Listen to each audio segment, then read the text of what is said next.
Welcome to another episode of Resortera Wave. A, a victory that comes to waters. I think that's how I would say this 4-0 win over Iraq in Girona. It's the last games where Tata Martino will be able to sort of implement ideas that maybe are last minute. Certainly, I think a lot of the lineup decisions today and also the game against Sweden will sort of be implemented in the Poland game, thinking ahead of the Poland game, the first game of the World Cup. So we'll see. I mean, it's a good result, 4-0. El Tri wasn't so horrific before this result, but they're not so good after this result. I think that's something to note. I mean, because it's sort of like, 4-0. Case closed, everything is in good shape. But we'll see. Oscar, your first impressions on this win today in Girona? Hi, Nayib. I think more than anything, it's a good confidence booster, especially how the friendlies went in here in the United States. Like I said, at least for me, for the most part, I thought it was a very one-sided one game, but it was good to get all those collective players and a lot of players who we don't even know what the list yet, but we already know for the most part what the list is. Yeah. But just to get to see like any final details that I was able to see. But a good convincing game, like I said. I think it's a good. I think you need these type of games going into the World Cup, especially going kind of like the vibes right now with the national team. Yeah. So let's go ahead and see really how the team sort of started in the first half. Um, how the lineup looked for Tata Martino. Um, so I mean, I think it's pretty straightforward. It was like a 4-3-3 with Talango, Moreno, Montes, Néstor Gallardo, HH, Charlie, Chávez, Piojo, Alvarado, Henry Martin, and Vega. Um, Real quick, from looking at how the lineup stood out, it was an early goal. I think a good movement from Chavez that gave the ball to the area where I think Gallardo came in from the flank and then crossed the ball into Alexis Vega. This week, Martino said a lot about this idea that he's taking Raúl, Funes, and Martin as the three strikers and considers Vega, Chucky, and Alvarado as possible number nines. Well, in the first goal, Vega showed why he could potentially play in that number nine role. Um, so I think that was one of the things that stood out. Another thing that really caught my eye and it's been catching my eye in the last weeks, or in the last games that El Tri has played, is Nestor. Nestor as a right back. Um, I think the best explanation to say is not a right back legitimately. He's a right marker. So he's a player that could potentially just cover the ground whenever Gallardo's moving ahead. So that way Moreno pulls a little bit more towards the left side here. So Mm, when Gallardo moves up, what happens is actually this. And this is the reason why Nestor comes in. But there was some lack of interpretation from Nestor moving up. You really didn't see much moving up. I mean, because come on, he's a center back playing as a right back. So I think offensively we won't see much from Nestor.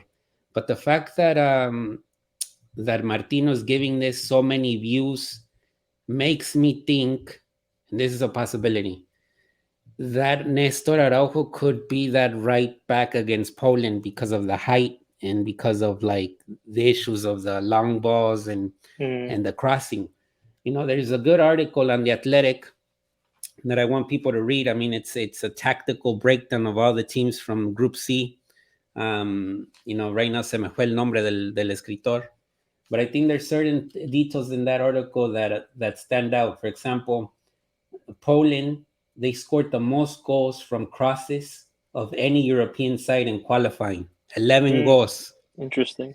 So that's where the idea of Nestor Araujo comes in, of him being sort of that right marker that can potentially turn off the fires in those crosses, especially the crosses that are coming from the other side where Gallardo will be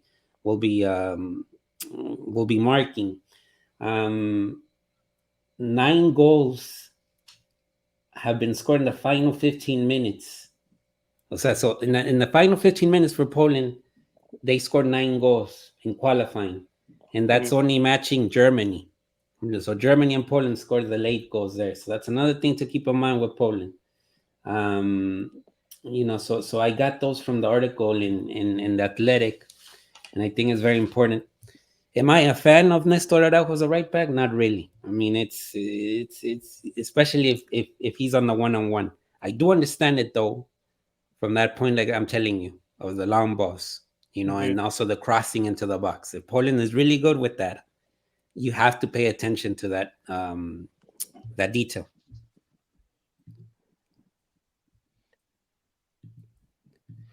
And Yeah, that is especially quick to just to add on that, Naib. yeah, It's no secret that one of the weaknesses of Martino's Mexican national team is the set piece, those balls in the air.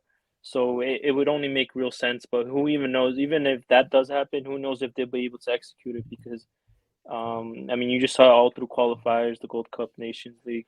Set pieces just kills us, man. Friendlies, it's a real thing. yeah. So right now I'm sharing on the screen this play that happened in the 25th minute of the game, Oscar. Mm, So there was a negligence with the ball here with Hector Herrera. He had the ball and Iraq press and stole the ball right away. And look how the defense stood there. It was three mm, against three. If yeah, you do this against Poland or any team in the World Argentina, Cup, Argentina Argentina, in our this is group. over. Yeah, With Argentina, this is over. There's a goal against, and it was a bit of a negligence. And I saw that in the 25th minute with Herrera. And I think you can make those mistakes in the World Cup. So it's like, you got to pinpoint also at the negatives today. And that was one of the main negatives. And another one of the negatives, I think, and I'm going to share right now, that I saw in the first half. Um, it was this play that they sent the ball back um, to Talavera. And so Talavera right now has the ball coming here, and then the Iraq player is pressing right at him. So he just boots the ball, and it lands actually on this player, on the one that is a little bit farther out the screen, mm, um, and lands on his feet. So another one of those mistakes that let it be. It was Iraq, but those moments, I think this those one little wasn't a details more those than anything. little details that can be costly in the World Cup. And like what you said with the set pieces, Oscar, one of the points. So right now I'm reading this book by by Ryan O'Hanlon, Net Mm-hmm. Against, and then he talks about set pieces in one of the chapters. And just to note, in the 2018 World Cup, 70 set piece goals. Wow. 43% of the goals of that World Cup were scored out of set piece plays. And like this is the biggest share of goals in a World Cup since 1966. Wow. So, in my opinion, football right now is more innovative in set pieces than 2018. Yeah, without a And, doubt. and what is Altri's Achilles heel? Defending set pieces. So, with that being said as well, don't be surprised if Talavera starts against Poland. Hmm. That's another Interesting. one of the reasons he started today. I think you need him to be in rhythm if he's going to start against Poland. So, you know, with Poland, you got to play all your cards, and I think there is a good chance that, considering that Talavera is the biggest, so-called the best at the aerial game, he could get the start against Poland. Interesting you note that because you know who was that much point of view was Juan Carlos Osorio. Yeah, yeah. But he never started Talavera against where a team where you would probably think Sweden. against Sweden, Yeah.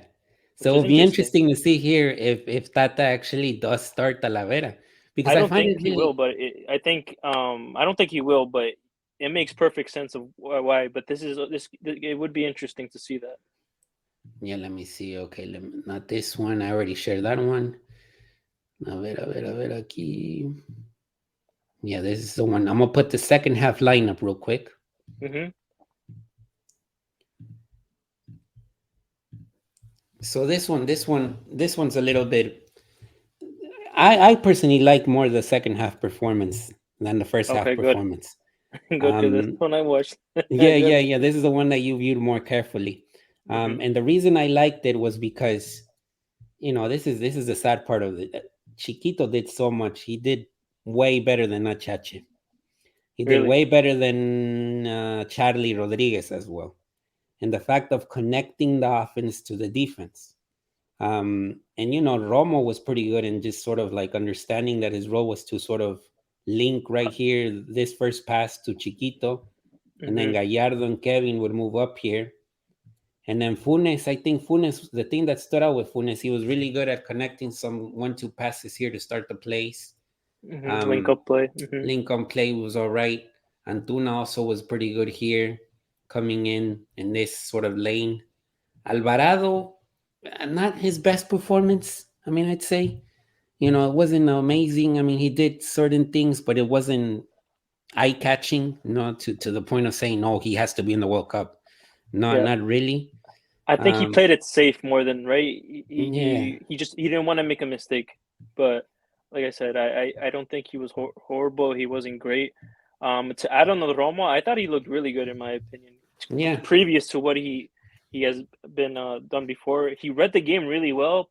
Then again, I get it; it's against Iraq, but you can only play what's in front of you, and I thought he did it really well at times. The way he anticipated the ball sometimes, the way he intercepted it sometimes. But again, I mean, you saw when we did our squads last week. There's a reason why I want an informed Eric Sanchez playing. Uh, he has a confidence. He's in form.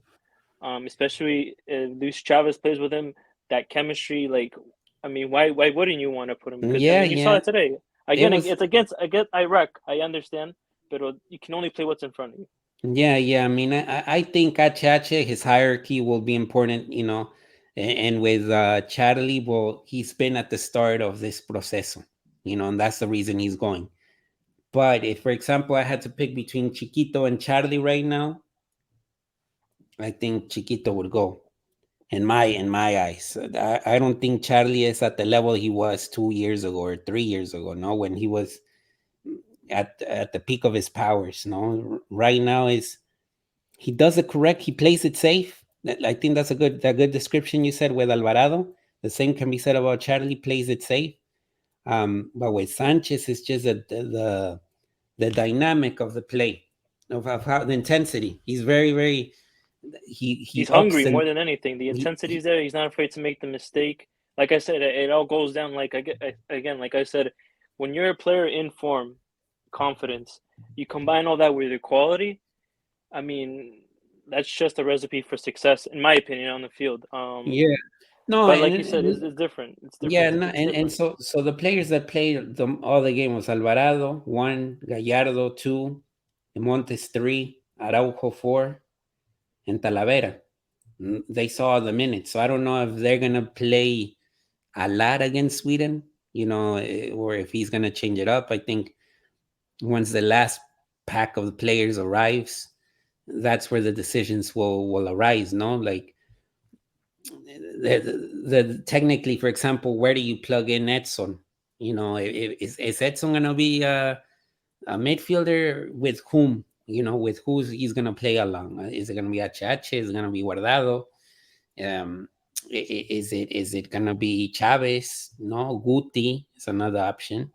Um, but I think what the positive, I'd say, the main positive, I think, it was looking overall. I mean, of course, Funes Mori scored a goal, which I think was important. I don't even know if it was sort of an own goal there or if it was a goal, but he participated in the play directly. Um, I think the fact that he scored and then the fact that Gallardo got an assist and a goal, I think that's good for his confidence. It's carrying Um, his Monterrey form with the national team, to yeah, be yeah, honest. basically, I think that's the thing. I mean, he was all over the place here, and in my opinion, all the offense basically came from this side of the field throughout the game from Hmm. Gallardo's flank.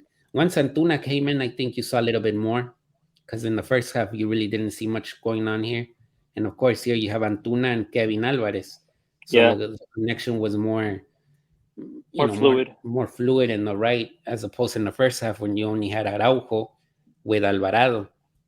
But overall, I think it was a good performance. It is one of those where you just in need of confidence because everything sort of looked pretty bad, and a lot of things will change in the next hours. I think Martin doesn't convince me as a player for the national team yet.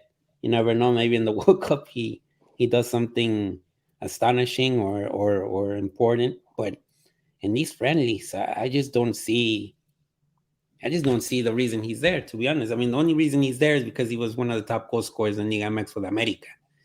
But national team wise, I don't see much. At least with Funes Mori, there was a link of play. The The closest goal, thing we have to Raul Jimenez in Mexico, I think. yeah, the closest thing. But with Martin, there's nothing going on. I'd rather see Santi taking his place, Santi instead of Martin. But as we know, Santi isn't gonna be in the final roster unless something drastically changes, no? Which I I don't tried to think warn you, it. Nayib.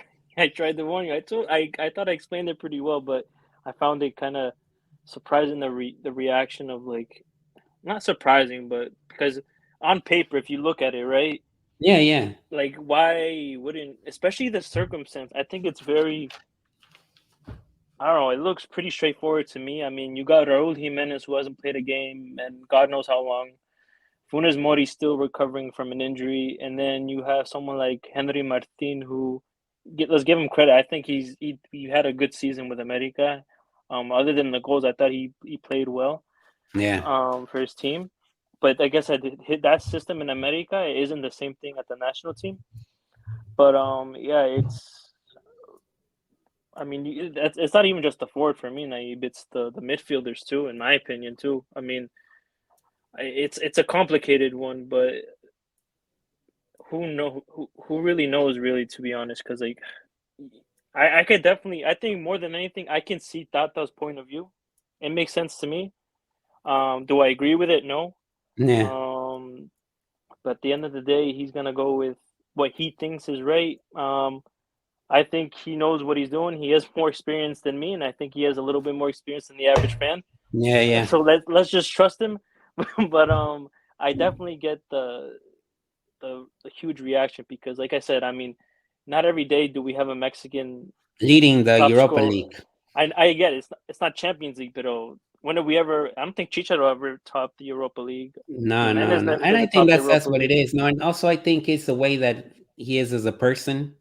He's the type of player that you always want to cheer on. So it's of course that adds to it. He's not your cocky type of player. He's very, very down to earth, very humble. And I think, you always want to see him in a good position. And I think that influences sort of the rhetoric that is being thrown out there about why he's not going. Um, but it is what it is, no? And like you said, Martino might have something in the back that might work, no? And then if it works, then he'll have the reasoning at the end of the day. But yeah, I mean, I think those are the notes so far. I think it's a little bit out there when I say that Araujo might start against Poland and then Talavera might start against Poland. It makes a lot of sense, though. But the fact that he's trying it so often makes me think. I mean, I do see it a kind of a surprise that Talavera is playing. I mean, maybe he's like, of course, you need to give minutes to those goalkeepers that are probably not going to play because you never know what can happen in a game. No, that Ochoa starts, he injures himself, and then Talavera or Cota have to come in. But I think when it comes to the the strengths of Poland, you do need a goalkeeper that will be confident in there. You can't afford. I mean, I think the error that Ochoa barely had in the Liguilla against Toluca is still fresh in the mind of many. I mean, I'm pretty sure the coaching staff in Mexico noticed that. But Talavera hasn't been so amazing with Juarez, no? Yeah, Like this is I not mean, this Talavera goes from back Pumas. with everything too, with like with the Santi situation too, with the four. It can literally be applied to every position. I think, in my opinion, Yeah, for a lot of it. Three things there, Nate. Real quick. I want to touch up on one thing. Um, I noticed on the second half with Antuna, is it me or he's at his best when we feed the ball in behind, or it's we already play in front of him, where he has to do very little thinking, where it's very direct and quick. You saw how the goal, it was right in front of him, boom. The more time you give him and the more I guess freedom you give him, I think that's where he struggles. Yeah. That's one quick no. I think if we get that the way we saw him in the first half, more direct, I think he will excel and And do you provide a think that lot. was influential because of the formation? Yes, Like without a doubt. the formation influenced it? Because if it Mm-hmm. was a 4-3-3, I don't know if that happens. I don't think so either. But that's one Which is thing I really tricky. big notice of Antuna. But I think the formation helps more than anything because with a 4-3-3, I think it's more wide and you're way more isolated. And then again, it also helped too that you had someone like Kevin Alvarez who's feeding you the ball or finding that space for you because Araujo is a center back, but he doesn't. It's hard to think of what someone who plays out wide, where would they want the ball, Yeah, how and you can also when place you them. have those two players that are so good in the wing, Alvarez and Antuna, Mm-hmm. the defender automatically is like, who do I go? Who do I pick? Do I pick Alvarez or do I pick Antuna? Exactly. And in that sort of questioning, you develop that space that you're talking about, no? That and I think it was pretty good, to be honest. The Funes goal was a good example of how well Antuna can work with space. Exactly. Yeah. Like I said, the less thinking that goes in his head, and just do it one time because I feel like I said, a little bit too much touches at times. He doesn't cross it at the right times necessarily. Something that I think Linus also struggles a lot. Interesting too. He didn't. Oh, he's not there yet, right? But Not it's yet, not interesting that he yet. gets. So Linus is still not there. So that's the thing that also I like. Will Santi be available for the game against Sweden, or is he totally out already?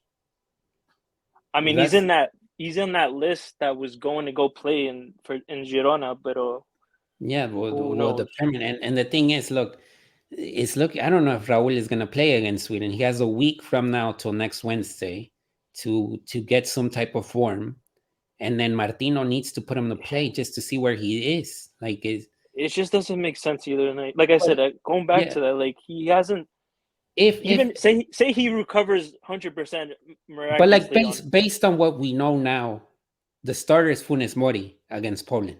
Like I don't see maybe Really. Raul maybe pulls it through, but if the game against Poland was tomorrow, the starter is Funes Mori, and then like a Chucky is probably a starter. If we're gonna go with the 4-3-3, let's say he goes with the 4-3-3 against Poland.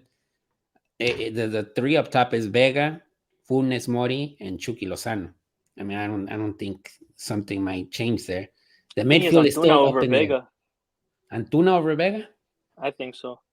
So I like that's Vega more, but I think Tata likes Antuna. I mean, just look at the way he has used Antuna versus Vega in his national team yeah, setup. yeah. But like you said though, if he's going with the 4-3-3, I'd rather have Vega and Chucky because Antuna is not so good with that. You'll have more time on the ball, like you said. Yeah. And I think Vega's better on the left, and then you put Chucky on the right, and I think he can figure something out there. Um, but I don't know. The 3-4-3 also. 3-4-3 could potentially be something against Poland. No, the three center backs, high. Then you have Edson, maybe Guardado, and then you have Gallardo on one side, and then Jorge Sanchez on the other. Um, so something like that could happen as well. Yeah. To give you a little bit of hope, Naib, one thing I do recommend people doing, people who hate Tata right now, watch his interviews in completion. Don't just watch a clip. I've been doing that a lot lately. Yeah, And regarding the formation, he did mention before the or after the games in Colombia and Peru, he doesn't want to show what exactly he's going to go upon. So even this, what he was doing in Girona, who knows if he's going to do it? But one thing's for sure, he definitely doesn't want to show his opponent Argentina, his other group members, Saudi Arabia, Poland, what exactly his game plan is. So who even knows if we even see this, or maybe this might be it. But I think this is kind of might be a distraction and trying to fool the scouts who are yeah, watching yeah. No, Argentina. that's a good point that you bring. Is up to what point do you show the idea that you're gonna play Exactly, against Poland? because Juan Carlos Osorio too, another one too. You guys can watch all his interviews in completion. I think it's really nice. He did mention he wanted to show the same thing against Germany. He wanted to show very little detail of how they were going to approach the game. And I think you saw it. I mean, just look at the result of it. The way we played with Croatia, we played nothing. That was the last game we played in the U.S. before debuting against Germany. We played nothing like we did against Germany, and I think that's very much Tata's hiding Game his cards plan. in a sense. hmm So who knows? That's why when you brought that, I was like, oh man, maybe that's what he might do, because it makes sense, and it'll fool, I think, Poland, because they're already seeing Ochoa and goal in a certain back line and a 4-3-3 probably. Yeah. No, and like you said, I mean, I think there's a lot of ways that I was reading another one from that article in the Athletic. It was look, this is a cheat sheet. This is all with notes and stuff. Studio Uh, notes, Nayib. yeah, my studio notes. Um, so in 8 games that the new manager, the new Polish manager, because of course before him it was, I think, Paulo Fonseca, I believe. Yeah, Um, and then the Polish manager took over. Um, so he's coached 8 games, and he's only had 2 clean sheets. So they've conceded goals on all of the games. And recently, I think it was against Belgium and the Netherlands that they conceded a lot of goals. So it's one of those things where you got to take advantage of your weapons, no? And even as crazy as it sounds, what you said about Antuna, if you find ways, even Antunas, we saw he's good at provoking penalties. He's good at crossing in it to the box. he keeps it Whenever. simple and direct. He's very good at I that. think that's going to be very important against Poland. No, and it's also one thing. There's 2 things with El Tri that are very important. One thing, you got to generate plays, scoring opportunities, and then the other one is to put those to score those opportunities. No, because one thing is generating and another thing is definition. And right now, the definition part is still up in the air because no Raul, Henry doesn't look good. I mean, right now Funes at least scored, but Funes is also an incognito at the moment. So that's why the Santi also is very, very. Um, he's the only Mexican Yeah, forward now that is in top form in a sense of like he's scoring goals every weekend.